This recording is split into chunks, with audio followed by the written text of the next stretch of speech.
Je ne veux pas raconter parce qu'ils me disent il doit être fou celui-là ou c'est pas vrai quoi.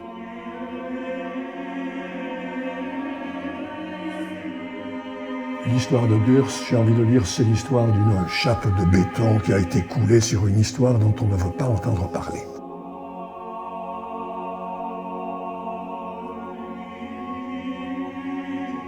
J'avais un peu honte.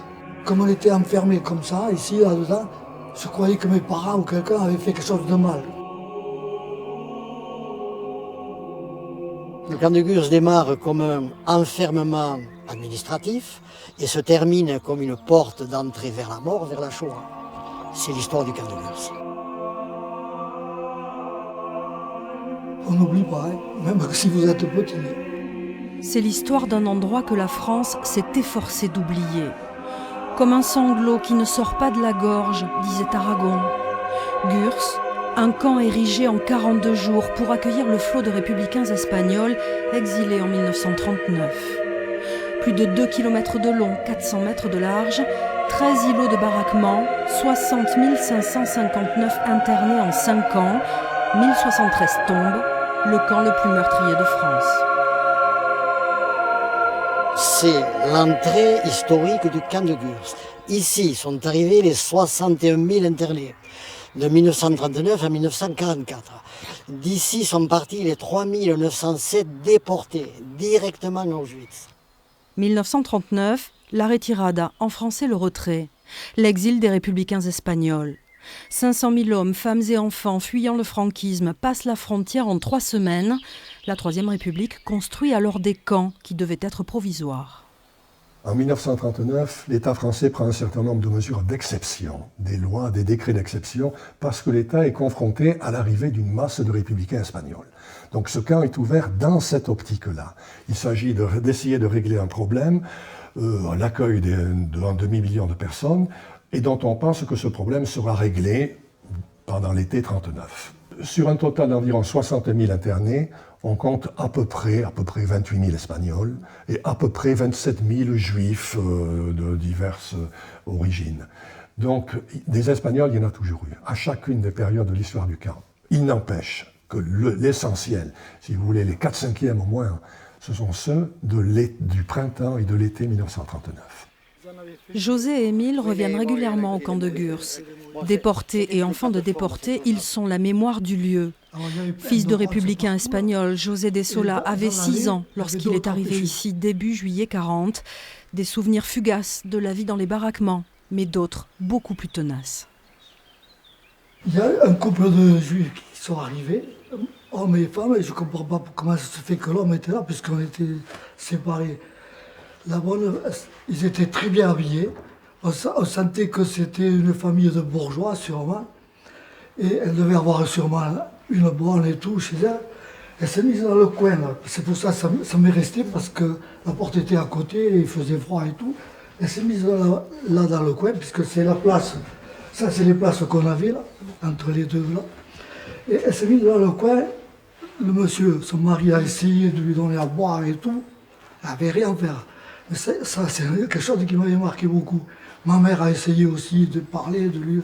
Elle n'a rien voulu savoir. 2 jours après, le matin, on l'a trouvée morte dans le coin. Alors, il y avait des lapins, c'était des rats qui passaient là, la nuit, là. Et des fois, la nuit, ça, je m'en souviens, il y a quelqu'un qui criait. Alors, c'est qu'il mordait une oreille ou comme ça. Alors, elle s'est réveillée, alors, toute la baraque était réveillée, on voyait courir les rats, là. Des baraques où s'entassaient une 60aine de personnes, des paillasses alignées et des conditions de vie épouvantables. Le froid, les puces, les poux, les punaises et la boue partout, tous les jours. Le camp de Gurs, c'est un camp qui a été construit sur une immense lande argileuse, ce qui signifie qu'après chaque averse, le camp devient un véritable cloaque dans lequel les internés pataugent et dès lors qu'ils veulent rejoindre les toilettes, ce qu'on appelle les tinettes, ils tombent dans la boue. C'est consternant d'imaginer des personnes âgées, très âgées, 80, 90 ans, qu'il faut aller sortir de la boue, sinon elles s'enliseraient et elles seraient aspirées en quelque sorte. Donc c'est une des réalités qui sont assez peu imaginables et qui n'ont rien à voir avec ce que l'on appelle à l'époque, puisqu'en 1939 comme en 1900, pendant l'époque de Vichy, on parle d'hébergement. C'est tout ce qu'on veut, sauf de l'hébergement. En octobre 40, le gouverneur du pays de Bade, en Allemagne, décide que son territoire sera le premier Judenfrei, sans juifs. Plus de 6500 personnes sont alors déportées à Gurs. L'hiver suivant est pluvieux, puis glacial. Le camp se transforme en enfer pour les internés. On est arrivé, personne ne nous attendait, les baraques étaient vides. On couchait par terre les premières nuits, je ne sais plus combien, mais il n'y avait même pas de la paille.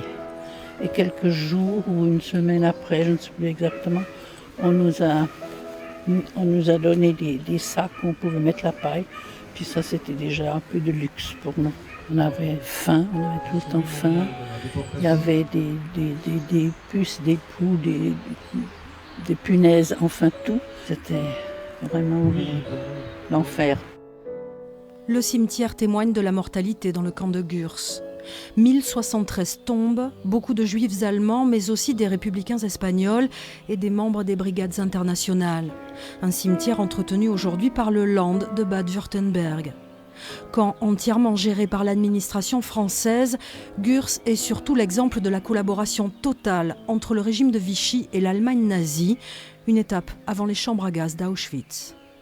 Là, sur cette route, au petit matin, les camions arrivaient, le camp était cerné par la garde noire de Vichy, on les embarquait dans des camions ici, ils prenaient la route de Laurent, ils arrivaient à la gare de Laurent-Sainte-Marie, là ils montaient dans les wagons à bestiaux que l'on scellait, et c'était Oloron, Drancy, Auschwitz. Sont déportées plus de 4000 personnes, qui savent d'ailleurs très bien, quand on les déporte vers l'Allemagne, et de là vers l'Est, ils savent très bien, ils ne connaissent peut-être pas les détails de l'opération, mais ils savent très bien qu'ils vont être exterminés. Donc on ne connaît pas les détails du Zyklon B, de Auschwitz-Birkenau ou Majdanek, puisque ce sont ces deux camps-là dans lesquels ont été envoyés les internés de Gurs, où ils ont été exterminés. Le camp sera totalement détruit en 1946, une forêt plantée en lieu et place des baraquements. La France voulait oublier son passé trouble. C'est un oubli qui est justifié par une volonté qui est elle-même soutenue par la honte. C'est-à-dire que Gurs apparaît comme une tâche, une souillure dans la région. Et donc, c'est mal ressenti par toute la population des environs, et on préfère faire ce qu'on fait toujours dans ces cas-là, c'est-à-dire se taire, faire l'autruche, faire comme si ça n'avait pas existé, et on peut dire que pendant au moins 30 ans, peut-être 40, donc le camp sombre dans un oubli, j'ai envie de dire presque total. Au début des années 80, d'anciens déportés fondent l'amicale du camp de Gurs. Le site est réhabilité, un baraquement reconstruit grâce aux élèves du lycée professionnel de Gelos, près de Pau. Un musée va bientôt voir le jour, financé en partie par le mémorial de la Shoah, pour qu'on n'oublie pas une deuxième fois le camp de Gurs. C'est un site important pour l'histoire de France, d'Allemagne et d'Espagne. Et si on parle des brigades internationales, c'est devenu de mémoire mondiale.